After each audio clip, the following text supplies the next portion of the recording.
All right. Why don't we get started?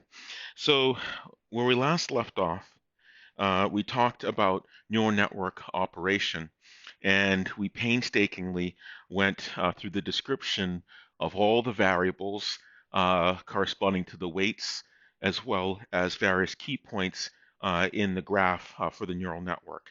And so I'm going to belabor this again just because it's so important, and I'm going to make use of this in the derivation of the update rule for backpropagation, which is how you search through the space of weights by computing the partial derivative of the error with respect to each one of the weights. And so starting off, we have a weight vector, and that weight vector has a superscript of L, where L corresponds to the layer, right? And so the output layer is the Lth layer, big L, right? That's the last layer on the right-hand side, and you usually draw these things from left to right. And L, big L, is the output layer, and little l is that index that goes from the first layer up through and including the output layer, big L. And so the input layer is yet another layer. Some people like to think of it as layer 0, but when you talk about layers of the network, you don't count the input because the input is the actual feature vector corresponding to the input data. But just to kind of describe variations of notation people have, sometimes they say layer 0 is the input layer. And so when you talk about the weights, you talk about the weights associated with each layer. And so the weight associated with layer L, that's going to be Wij superscript L.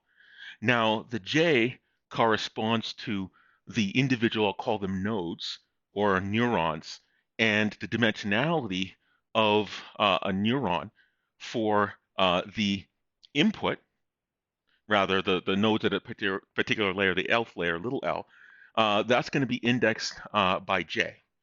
And so J is going to be counted from 1 to D superscript L, where this D superscript L is the dimensionality of the Lth layer.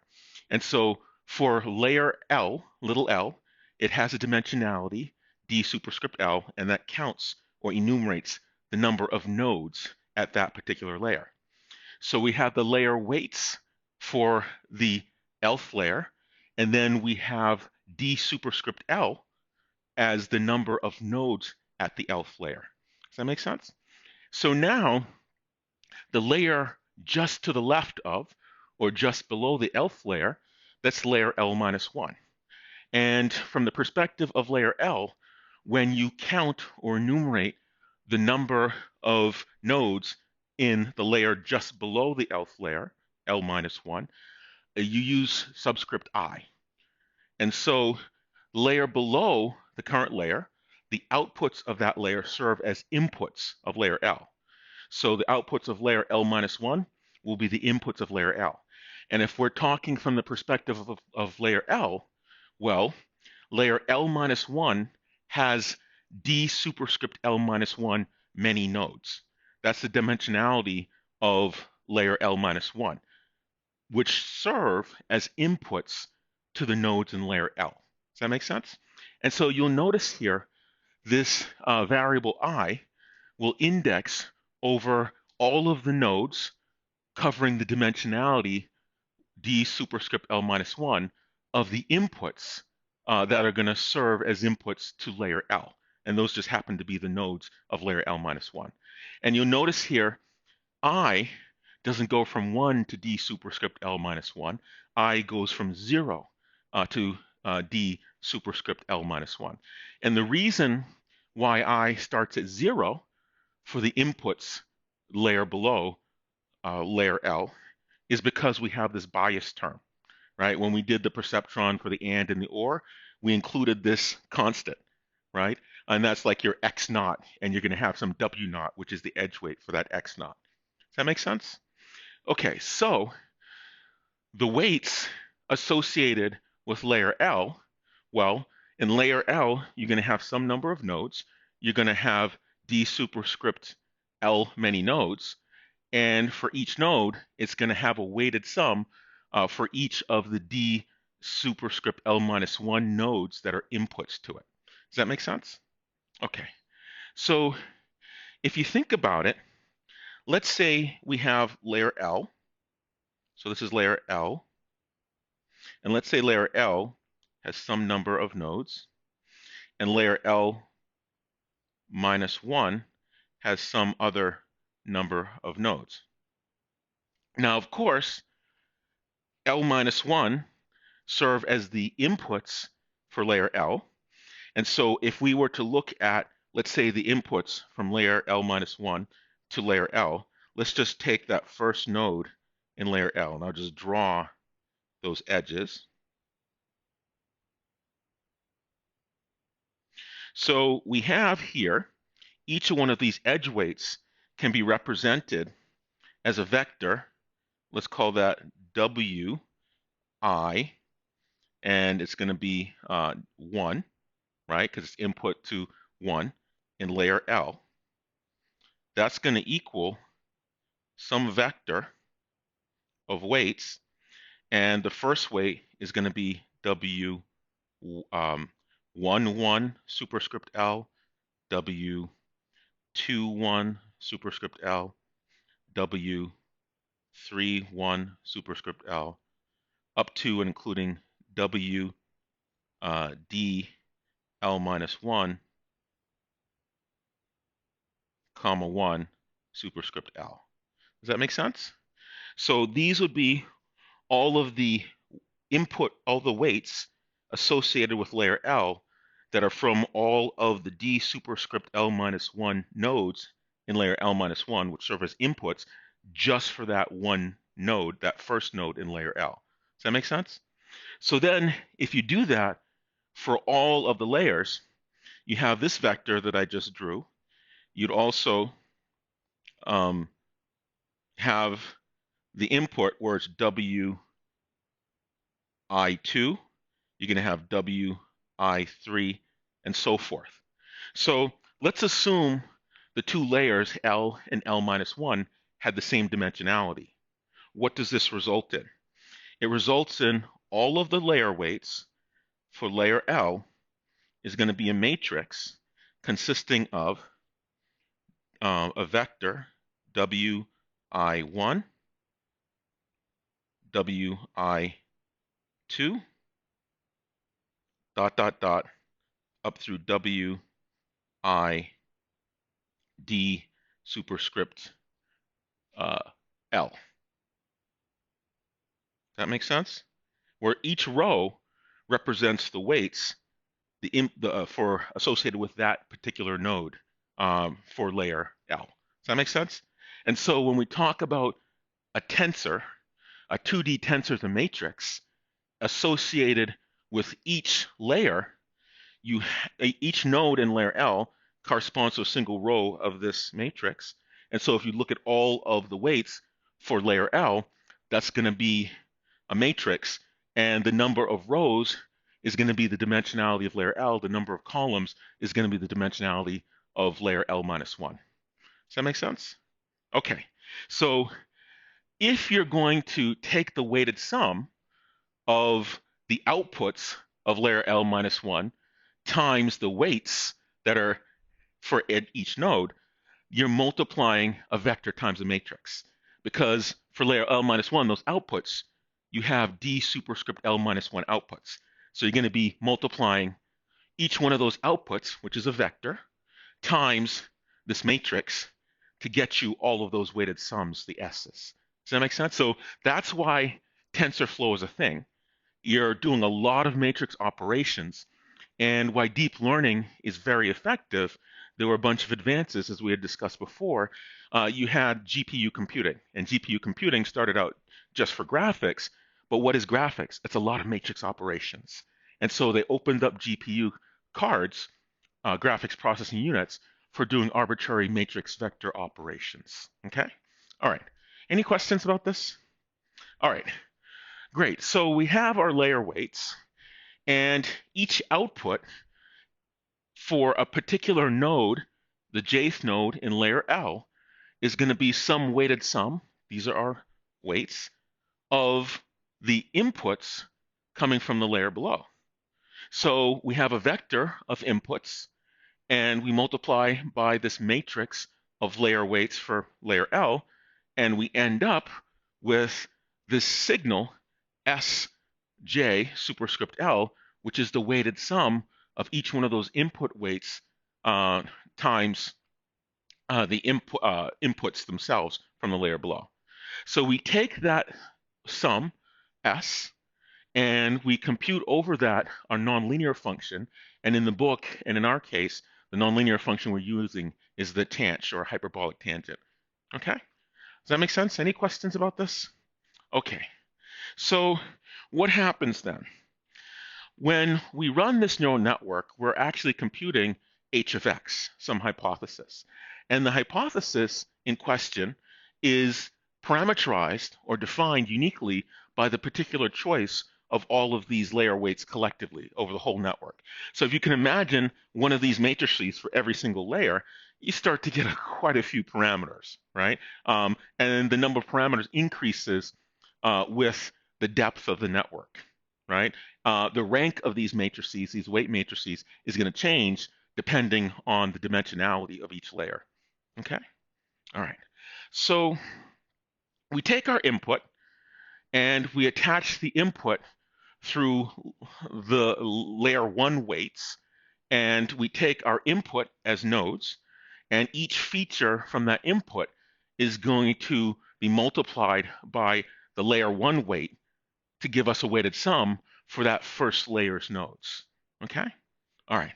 So then we do that, and then we get some output for the first layer, and we take those outputs to the first layer as inputs to the second layer, which has a matrix of weights, and we keep doing that going up the tree in the so-called forward pass.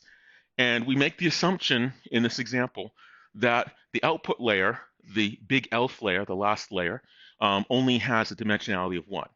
And in this case, we've been carrying throughout the course of the semester our hypothesis h of x is for a binary classification problem. It can output a +1 or -1. It just so happens tanh outputs a +1 or -1. So we get a classification at the end of the day. Does that make sense? Okay, so that's called the forward pass, and we spent a bunch of time last time talking about the forward pass. So let's look at how stochastic gradient applies to this. And so collectively, some instantiation of the weight vectors, and there are a lot of weight vectors, is going to determine completely our h of x, because all h of x is vectors of outputs times a matrix of layer weights, right?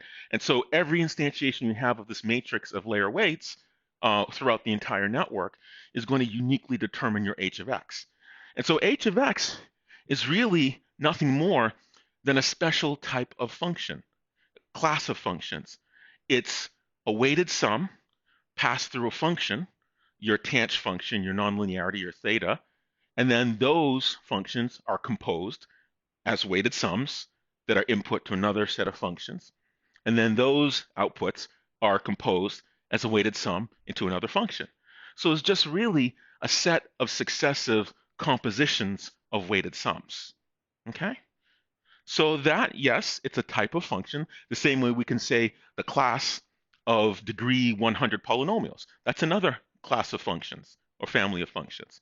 And so now, with this version of stochastic gradient descent, we're going to update these weight vectors. And similar to how we ran PLA to update weight vectors, we're going to use the stochastic gradient descent to change our weights with an update rule that's based on the gradient of the error. Okay? And so here we have our weights. If we change our weights, we're changing our hypothesis, selecting a new working hypothesis to test whether or not it coincides with the +1, -1 labeling assigned by the ground truth target function to that input vector x corresponding to our data point. Okay?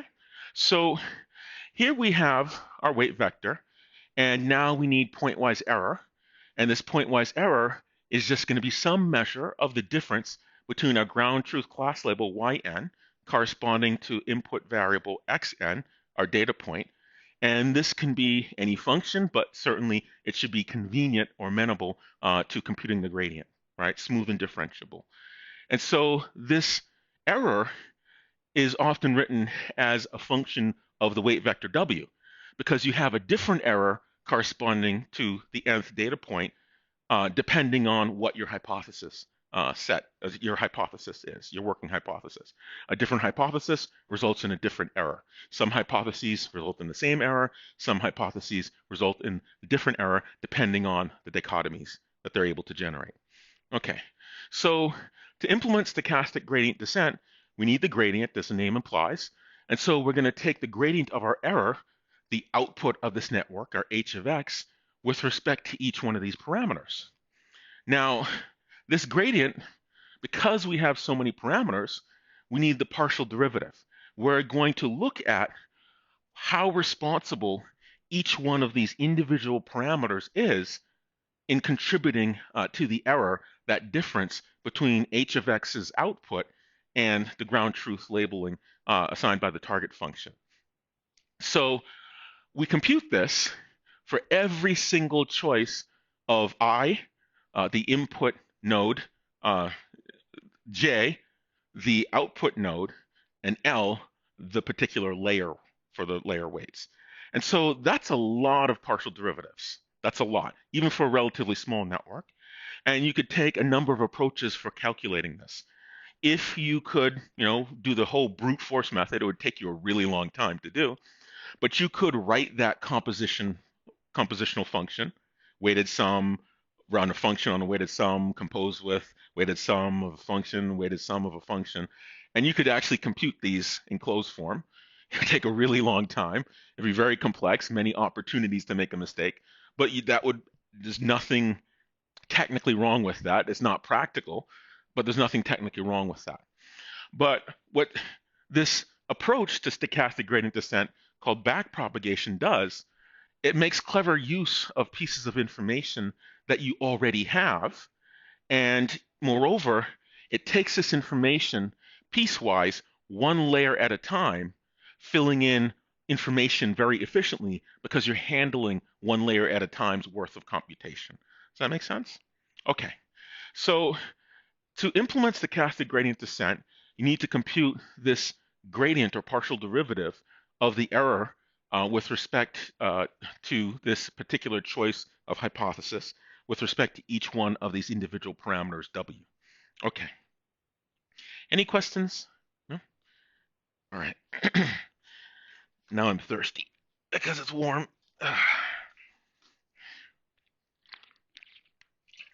Excuse me.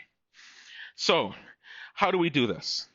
Well, we look at the dependence of the functions at each point of our neural network. Because it's a particular class of functions, we evaluate this partial derivative. We'll make use of chain rule in derivatives, and we'll use the dependence between some parts of the network with others in terms of the values to help us in composing this expression for the partial derivative, and we decompose it using chain rule. Okay? So here we have an input node, and we see layer L minus 1 down here. And here we see an output for layer L. Now, of course, layer L minus 1 is an input into layer L, right, from the perspective of layer L. So, of course, you're going to have next to it, you're going to have xi minus 1 superscript L minus 1. And then to the right of it, you're going to have xi plus 1 superscript L minus 1. Okay? And so you're going to have d superscript L minus 1 different inputs into layer L.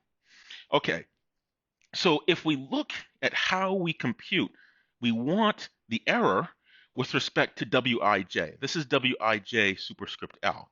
It's a weight vector corresponding to the weights at layer L, right? When you say which are the weights to layer L, those are the weights that are inbound to that layer, okay?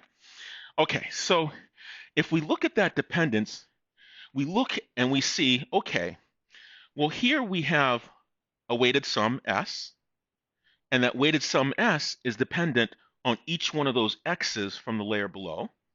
and it's also dependent on each one of those weight vectors that connect the input to the output, right? So if you're going to take the derivative of the error, which is up above, with respect to that weight, you have to look at the dependence between the error and the score, that weighted sum, and the weighted sum and the things that contribute to it, which are the weight vectors, as well as the inputs in the layer below. Does that make sense? So if we want the partial derivative of the error for the output is up above here. With respect to the weight vector, well, this output depends on that weighted sum S, the score. It depends on it based on that nonlinear function theta, right?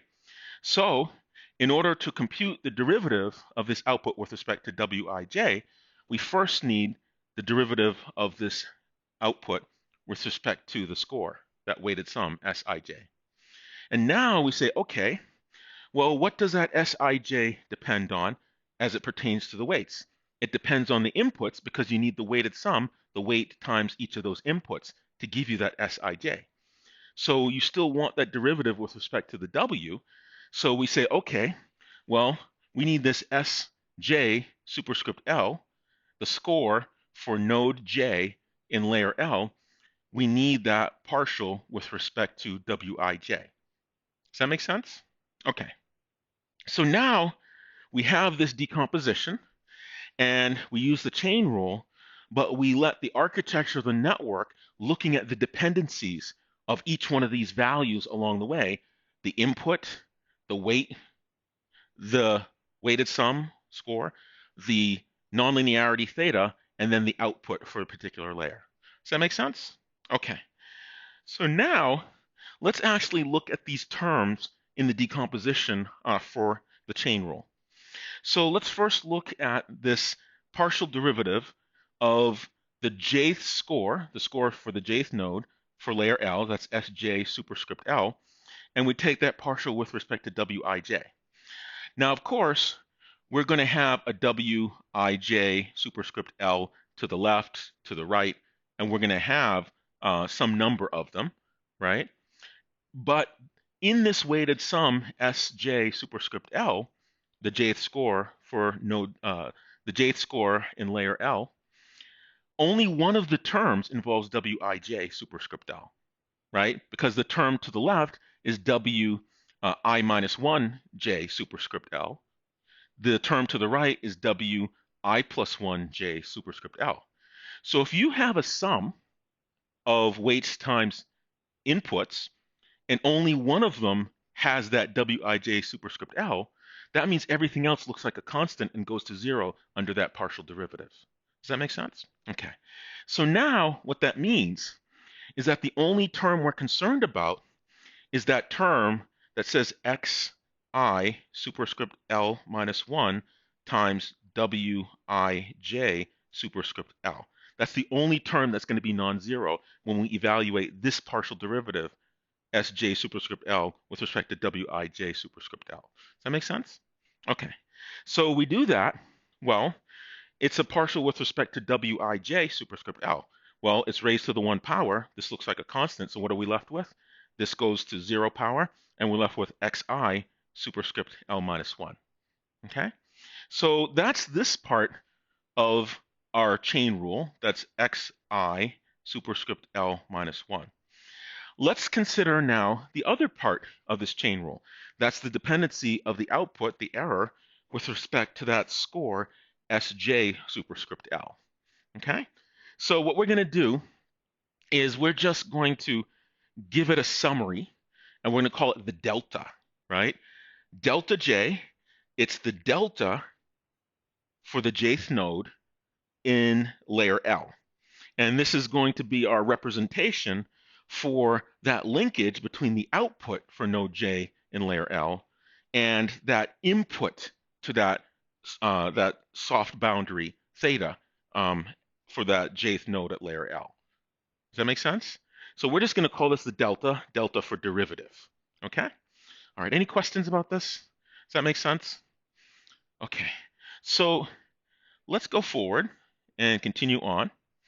So let's take a look at what this delta uh, for the error for the error looks like when it pertains to the output layer, right? And so we're going to start computing this delta for the output layer because we have all the information we need. And then we're going to work our way backwards, which is why it's called back propagation. And what we'll find is that as we work our way backwards, we'll already have most, if not all, of the pieces of information we need. Some of them are from when we evaluated the forward pass when we computed h of x. Okay? All right. So let's take a look. So for the final output layer, we have layer big L, right? Because little l, that index for the layers, goes from 1 to big L. And we only have a single node, so the dimensionality is 1, right? So that means D, dimensionality superscript big L, of the output layer is just 1. You only have one node, one unit in the output layer. Does that make sense? So you're only going to output. Let's go back. Let's go back here. The output layer only has one node. And that's for this example because we're doing classification. Okay? I should have had another copy of this slide. Oops. Oop. All right. Where'd I go? All right, so I started there. Okay, continuing on. There we go. So let's take a look at what this delta would be for the output layer, right? That's the last layer, the top layer, as it were, of the network. So the layer number, little l, is equal to big L, right? Because that's the last layer. The dimensionality, j, is going to be equal to 1. We only have one node at the output layer because it's a classifier computing h of x. Okay, so therefore, when we compute, what we wanted was delta j. We wanted the delta for the jth node in the lth layer. So L is going to be big L, and j is going to equal 1 because we only have one node in the output layer. Okay? So what is this delta subscript 1 superscript big L? Well, we're going to take the error for that particular hypothesis. So it's the difference between the hypothesis and the ground truth label assigned by the target function with respect to the signal for that node at layer big L. So we take the gradient of E of W with respect to S1 superscript L. Does that make sense? So here I'm just plugging in for what that delta is given the node that we're trying to compute this delta function for. Okay? All right. So how do we measure error at the output? Well, if we have some ground truth label yn, and we have the output of that first node, that only node in layer big L, that output is called x subscript 1 superscript L. That's another name for the output of a node in layer L, right? So we subtract the two, measure the difference, and we can take the magnitude, and that's a perfectly good function to tell you how far off the output of that output node, the x1 superscript L, is from the ground truth label associated with our original input vector. Does that make sense? So we square that because we care about the magnitude, but not whether or not it's positive or negative in terms of that difference. Okay, so substituting and going back in to what our network does, that output x1 superscript L at that last layer, the output layer of the network, it's nothing more than our tanh function, our nonlinearity, evaluated on the weighted sum, the score associated with that node at layer big L. So here now we can substitute for what the output is for that layer, that big L layer, the last layer, that single node. It's nothing more than theta, our tanh function, or nonlinearity, evaluated on the score for that particular node. Does that make sense? Okay. So if you're going to take the derivative with respect to S1 of this error, well, here's our error function. We can actually write that out mathematically. And we know what x1 is. It's this tangent. So we can actually compute this directly mathematically, right? You just complete the square, and then you take the derivative with respect to s1, right? And so it just so happens that the tangent function has a nice clean property as it pertains to the derivative. The derivative of the tangent function of some signal is nothing more than 1 minus tangent of that signal squared. The interesting part about this is if we expand this square, right, and substitute in for what x1 superscript L is, all we need to do is just apply this. Now, we already know what tangent of S is because we computed that when we computed the forward pass. So we save that value, square it, and just construct it based on what our derivative is for E of W with respect to S. Does that make sense? Okay. So already in computing this delta 1 superscript L, this tangent squared of S, we already have tangent of S when we went in the forward direction computing h of x. Because in order to compute h of x, we computed theta of S1 superscript L. So we have that. If we want to compute the derivative of theta, we just take this and square it, 1 minus theta squared of S1 superscript L, and we already have this value from when we computed h of x. Does that make sense? Okay. So now that we have this delta for the output layer, node 1 in layer big L, now we need to compute this delta for the layer beneath it, right? For layer L minus 1. Does that make sense? Okay, so let's take a look at that. So if we want to compute this delta for node I for layer L minus 1, now in the beginning, we talked about layer big L. If we take L minus 1, it's just big L minus 1. So we're generalizing that by just saying arbitrarily little l minus 1, where little l can range from 1 through big L. Does that make sense? Okay, so let's take a look at what this is. Well, delta subscript I, the delta function, the delta for the ith node in layer L minus 1 is nothing more, following the pattern, than the partial derivative of the error in the output with respect to the score for that ith node in layer 1. So at each step, that delta is nothing more than the derivative of the error or the output with respect to the score at that node. That's what the deltas are, right? How does that weighted sum change with respect to the error? How does the error change with respect to the weighted sum? Okay? All right. So let's take a look at this decomposition. And when we look at this decomposition, I'm really going to pause here and take time to explain what this graph means, this graph fragment. So here we have some elf layer. We started out with the elf layer up top being big L, but it can be some arbitrary layer.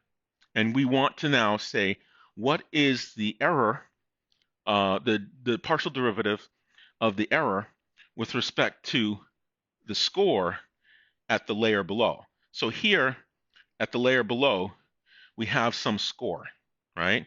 And so this would be our score, S sub I, layer L minus 1. L minus 1. There we go. So that's the score. So we have a score for layer J. That's S sub J, layer L. And then we have a score for the ith node at layer L minus 1. So if we want the delta I superscript L minus 1, now we need to take this derivative not with respect to the score here at layer L. We want to take it with respect to the score at the layer below. Does that make sense? Okay. So to do that, if we look at all of the functional relationships, well, to get this output in layer L, we needed this tangent function, this soft boundary. To get that, we needed the score at layer L. And to get that, we needed the input through this weight and the input from the layer below. And to get from here, we need to go through this tanh function to get to that score. So if we're going to do the partial of the output with respect to the score of the layer just below, we need the derivative of the output with respect to the score at layer L. That's this derivative. And we just computed that. That's our delta J superscript L. So we had that from the previous layer's evaluation. And that's what we did on the previous slide. Does that make sense? So then the next thing we also need for this derivative is this middle term here. Now this middle term is the derivative of Sj with respect to the input that's feeding into it. Now, how do you compute Sj? Sj is dependent on this input times the weight. It's also dependent on this input times its weight. It's dependent on this input times its weight, right? So these are the inputs, and this is the weight. Does that make sense? Okay. So we need the derivative of Sj, the score in layer L, with respect to all of the inputs that feed into it through their respective weights. Okay. And so for input, for the ith node in layer L minus 1, that input maps to it, or it depends on that input through that particular weight. So for input xi superscript L minus 1, that's here, we have a particular weight, wij superscript L. And so all the terms are going to drop out except for that one term involving xij superscript L minus 1. And so when we do that partial derivative with respect to xi superscript L minus 1, we get wij superscript L, because that's the weight right here that connects that input to that Sj. Does that make sense? Okay. So this second term in the evaluation of the chain rule is going to be wij superscript L. Okay.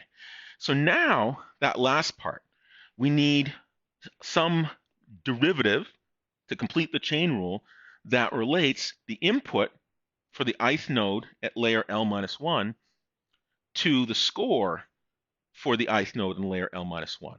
And what's that? That's just this tanh function. So what do we write? We write the derivative of the hyperbolic tangent evaluated on Si superscript L minus 1. Does that make sense? Okay. So now we're going to assemble these components. We have Wij, so we write Wij. We have delta J superscript L, right? We write delta J superscript L. And now this tanh function, we just write that tanh function. We said tanh of some score is the same as 1 minus tanh on that score quantity squared. Does that make sense? So here we write 1 minus tanh of that score, and we square it. Okay. So one observation that we make is this tanh function on the score for the ith node in layer L minus 1, it doesn't depend on J at all. It doesn't depend on J. So from the perspective of this summation mathematically, this tanh, 1 minus tanh squared of Si L minus 1, that looks like a constant, so we can bring it outside of that summation. It does not depend on J at all. Okay? So here we have the resulting expression from this decomposition of chain rule for delta of the ith node in layer L minus 1. That's 1 minus tanh evaluated on the score of the ith node at L minus 1 layer, quantity squared, 1 minus that times the sum for each one of the nodes in layer L.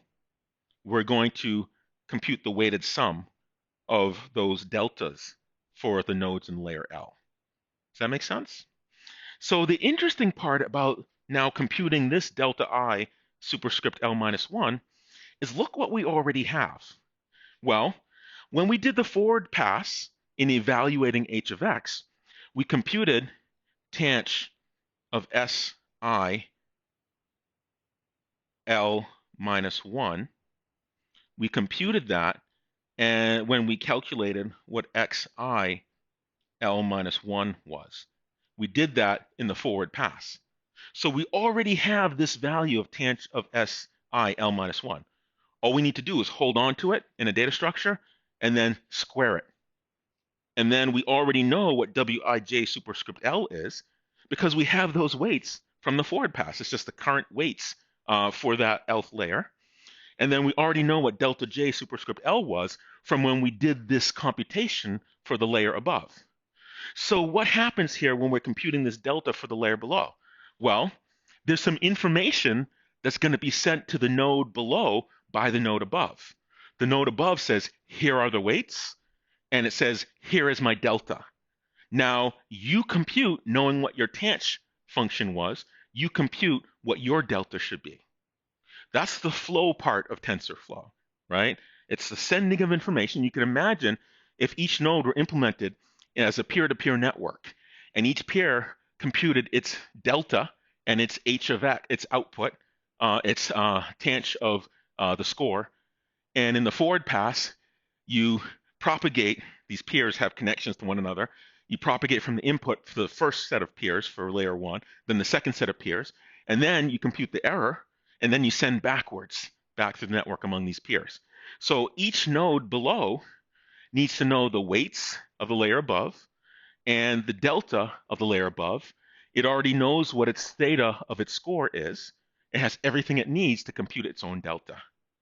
Just needs a little bit of information, the W and the delta from the layer above. Okay? All right. Any questions about this? Okay. So that's what backpropagation is. You're propagating information backwards, layer by layer, and you can do this in parallel, computing all of the deltas for each node, stepwise fashion, layer by layer. Okay? And this is a lot more efficient than trying to compute the partial derivative directly for every single node. That'll take you forever, right? A really long time, a lot of opportunity for errors. Here, you take this partial information and you just send it to the nodes in the next layer, and the nodes in the next layer, and the nodes in the next layer. And you start out at the output layer with the derivative because you know how to compute the derivative of that pointwise error function mathematically. Does that make sense? So this is backpropagation. You start out, step 1, initializing all of the weights at random, all the weights in your network. So all these matrices, you're going to just initialize them. And then in a series of rounds, what do? You brain fart. You start out, I can't remember what n is. I've been up from 3 o'clock this morning, so it's see, pick n until time to stop, forward pass, eta. Why can't I remember what n is? C. The number of rounds, t. Pick n.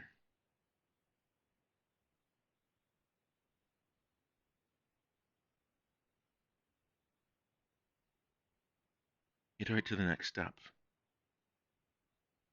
Okay, if you're doing batch mode, okay.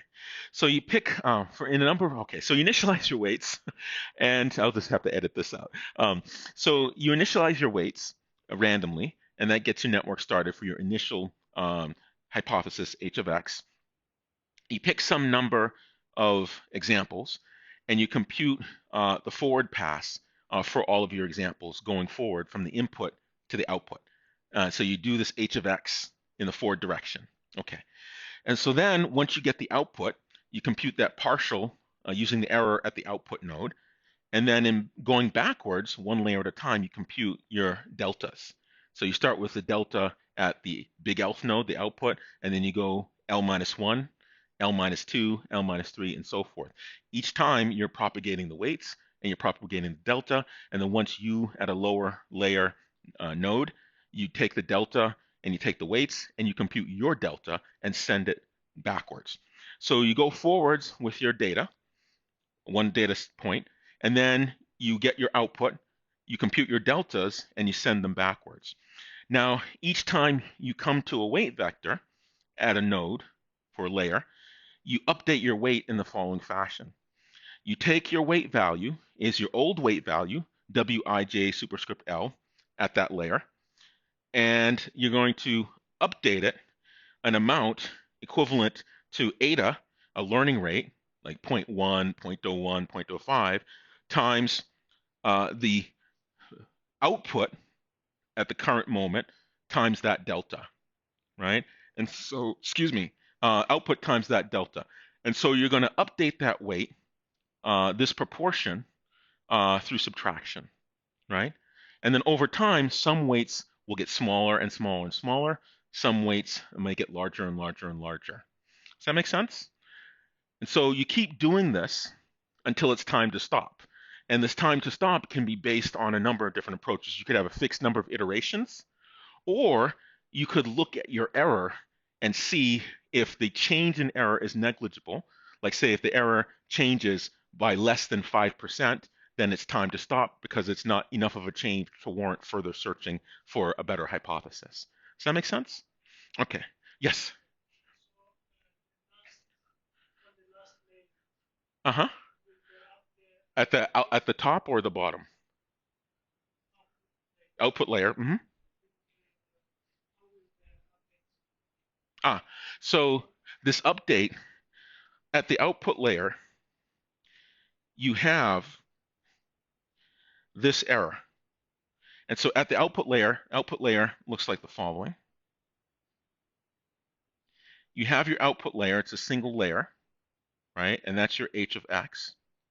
You know what E is. It's just x1 superscript L minus yn quantity squared, right? So you take the derivative of this directly with respect to S1 superscript L. And so you'd actually multiply this out and you'd plug in this value, that x1 superscript L is nothing more than tanh of S1 superscript L. So you'd actually complete this square and then do the derivative directly, and then take that as your delta 1 superscript L, and just propagate that back to form the delta L minus 1, delta I superscript L minus 1. Does that make sense? And so mathematically, you compute the partial derivative directly because you know mathematically what that output is, what that pointwise error is. And then once you go one layer below, that's when you use this equation. Okay? All right. Any other questions? Nope. All right. So that's the back propagation algorithm. And there are a number of practical considerations with backprop. How do you initialize the weights? Because a bad initialization, if you initialize all your weights to 0, your network doesn't do anything, right? And so there are all sorts of alternative approaches for what is a good initialization of your weights.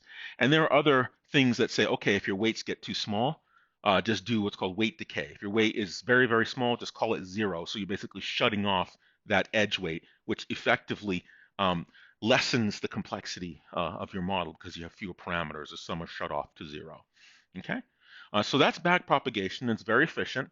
You can implement it in a distributed system or on a GPU quite readily because all it is just a bunch of matrix multiplications and the propagation of partial results in order to compute the delta for the nodes in the layer below.